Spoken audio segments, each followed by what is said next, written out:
Türkiye gençlik açısından dünyanın en zengin ülkelerinden bir tanesi. 30 yaşın altında 45 milyon genç var. Sadece okuyan genç açısından baktığınızda 25,5 milyonluk genç olan bir ülkeyiz. Bu rakam Avrupa'daki 28 ülkeden, dünyadaki 140 ülkeden daha fazla bir gençlik nüfusuyla karşı karşıyayız.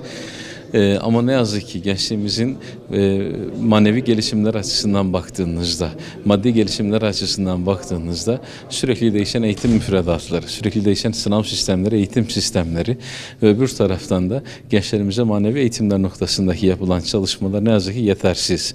Bunun yetersizliğini nasıl görüyoruz? Şöyle sokaklara indiğinizde, köprü altlarına baktığınızda, internet kafelerinin köşelerine baktığınızda, aileleriyle olan problemlere baktığınızda ya da madde bağımlılıklarına baktığınızda ülkemiz gençliğinde çok ciddi problemlerle karşı karşıyayız. Bunun en temel sebebi mevcut eğitim sistemi. Bu eğitim sisteminin temeli de 1946 Fulbright diye bir anlaşma var. Amerikalı yetkililerle yapılan bir anlaşma bu ve hala ne yazık ki Milli Eğitim'in eğitim sisteminde bu anlaşma aktif. Bu anlaşma ortadan kaldırılmadan, Besmele'yi merkeze alan bir eğitim sistemi ortaya konulmadan yapılacak olan bütün çalışma ne yazık ki beyhude olur, boş olur. Şu anki sistem dindar değil, ne yazık ki dinidar bir nesil yetiştirir. Bu gençliğin ülkemiz coğrafya açısından önemli bir ülke Türkiye'miz. Ve bu ülkenin de en önemli gücü gençleri, genç bir nüfusa sahip olması. Bu genç nüfusa dair dünyada belli odaklar var. Dünya Siyonizm dediğimiz odaklar bunlar. Amerika'nın ve İsrail'in kontrolündeki mekanizmalar. Bu mekanizmalar bir şekilde hem ülkemizde hem de dünyada Müslüman gençliğin ifsadına dönük birçok organizasyon ortaya koyuyorlar. İnternetten tüm birçok çalışmalara kadar. Bu çalışmalara karşı hep beraber Türkiye'deki sivil toplum kuruluşları, devletimizin mekanizmaları, inancını merkeze alan bir birlikteliği ortaya koymadıkları zaman hangi yolu, hangi metodu denerlerse denesinler bu nesil Allah muhafaza buyursun gün geçtikçe elimizden kayıp gitmeye devam eder. Ama tam manasıyla tam tersine bir süreç oluşursa Dünya Siyonizminin belirlemiş olduğu eğitim sistemleri, teknolojik sistemler, toplumsal çalışmalar bunların karşısına öne çıkacak bir çalışma ortaya konursa bunlar da peyderpey düzeltilecektir. Hem bireysel olarak aileler, hem eğitim sistemi olarak hükümetler, sivil toplum kuruluşları bunlar hep beraber bir çalışma formatı ortaya koymazlarsa sonuç itibariyle bizler Müslümanız, inanan insanlarız.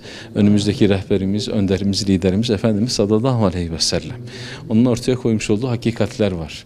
Bu hakikatlere sarılmadığımız müddetçe, sünnet-i seniyye sarılmadığımız müddetçe, Allah Resulü'nün insani ilişkilerine bakmadığımız müddetçe, onun sahabeyle olan irtibatına bakmadığımız müddetçe, ailemizle ilişkilerimizi ona bağlı ortaya koymadığımız müddetçe bu problemler artarak devam eder. Çok fazla böyle bir metoda da gerek yok.